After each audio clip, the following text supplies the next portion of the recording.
Welcome to voice of English literature viewers. आज की इस वीडियो में हम सीखेंगे सिनोनियम और एंटोनियम वाले क्वेश्चंस किस तरह से सॉल्व किए जाते हैं।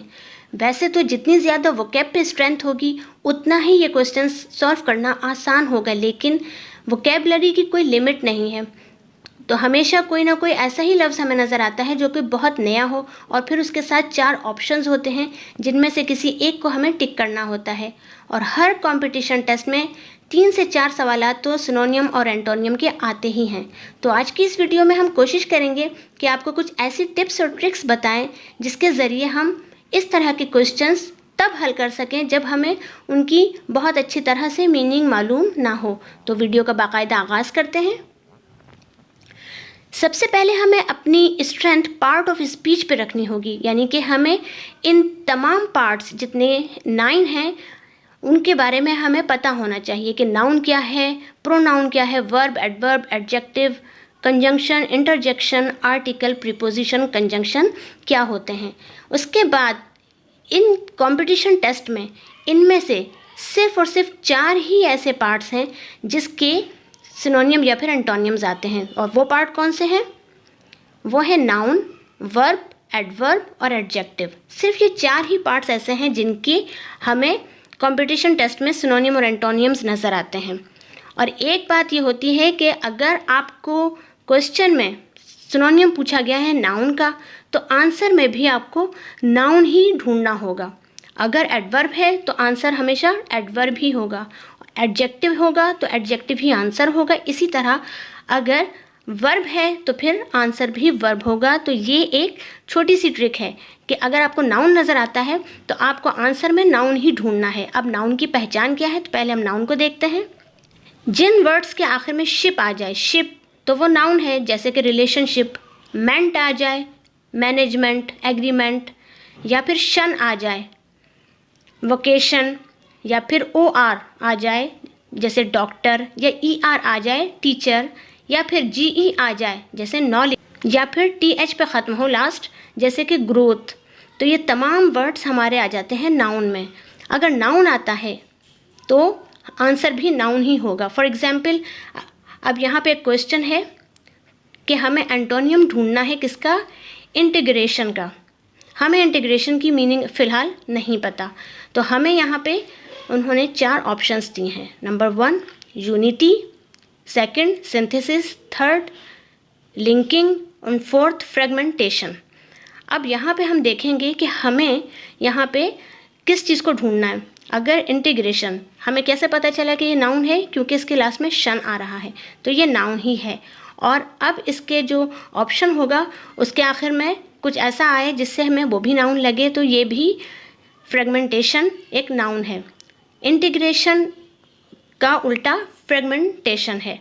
इंटीग्रेशन मतलब जोड़ना और फ्रेगमेंटेशन मतलब तोड़ना। अब सेकंड देखते हैं एडवर्ब। ज़्यादातर एडवर्ब ली पे ख़त्म होते हैं, लेकिन सब ख़त्म नहीं होते, लेकिन मोस्ट ऑफ ऑल एडवर्ब्स जो होते हैं वो ली पे ही ख़त्म होते हैं। एक चीज़ यहाँ पे आप याद रखिएगा कि एडजेक्टिव भी कुछ होते हैं जो कि ली पे ख़त्म होते हैं। फ़र्क क्या है? अगर नाउन के साथ ली लगा है, किसी भी नाउन के साथ, तो वो एडजेक्टिव बनता है, और अगर एडजेक्टिव के साथ ली लगा है तो वो एडवर्ब बनता है।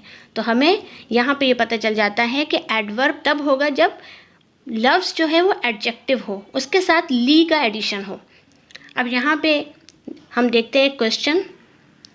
एक वर्ड है ग्रिमली, इसका सिनोनियम मालूम करना है। ऑप्शंस हैं light hearted, second seriously, third casual and fourth effortless. अब आप यहाँ देखें कि ग्रिमली, तो हमें इसका कैसा मिलेगा आंसर? इसी तरह का, ठीक है। तो यहाँ हम सिनोनियम इसी तरह का ढूंढ रहे हैं। ग्रिमली का होगा सीरियसली। नेक्स्ट देखते हैं एडजेक्टिव। यहाँ पे एडजेक्टिव है जीलस, हमें इसका एंटोनियम ढूंढना है। वार्म, इंटेंस, ईगर और फ्रिज्ड। अब आप ये देखिए कि यहाँ एडजेक्टिव ही हमें चाहिए, लेकिन इसका ऑपोजिट क्या हो सकता है? ये सब वर्ड एक जैसे ही हैं, वार्म, इंटेंस, ईगर, तो ऑपोजिट क्या है? फ्रिज्ड।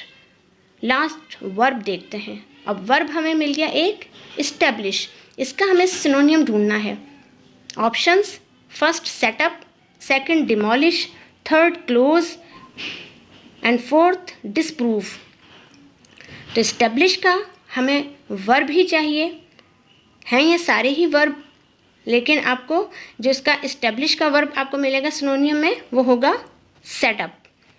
यहाँ पे एक क्वेश्चन और भी आ सकता है कि आपको एक ही ऑप्शन में दो वर्ब दे दिए जाएं या दो नाउन, और नाउन ही आपको दिया गया हो और नाउन ही ढूंढना हो, तो फिर आपको नाउन की काइंड में जाना पड़ेगा कि ये अगर मटीरियल नाउन है तो आपको मटीरियल नाउन ढूंढना होगा, अगर कलेक्टिव नाउन है तो कलेक्टिव नाउन ढूंढना होगा, कॉमन है तो कॉमन।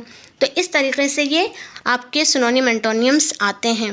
तो इन चीज़ों पे अगर आपकी ग्रिप होगी आपके पार्ट ऑफ स्पीच पे, स्पेशली ये चारों, क्योंकि आपको मोस्टली इन्हीं में से दिए जाते हैं और किसी भी पार्ट में से सिनोनिम एंटोनियम्स वो नहीं देते, इन चार में से देते हैं। इन चार की टिप्स एंड ट्रिक्स आप देख लें कि नाउन होगा तो आंसर भी नाउन में ही, वर्ब है तो वर्ब का आंसर भी वर्ब में ही आप ढूंढें, और अगर एडजेक्टिव है तो एडजेक्टिव का आंसर एडजेक्टिव में, एडवर्ब का आंसर एडवर्ब में।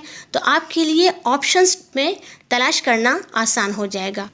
उम्मीद करती हूँ कि आपके लिए ये टिप्स और ट्रिक्स मददगार साबित होंगी। वीडियो अगर पसंद आई और समझ आई तो इस वीडियो को सब्सक्राइब कीजिए, लाइक शेयर एंड कमेंट्स कीजिए। Thank you so much.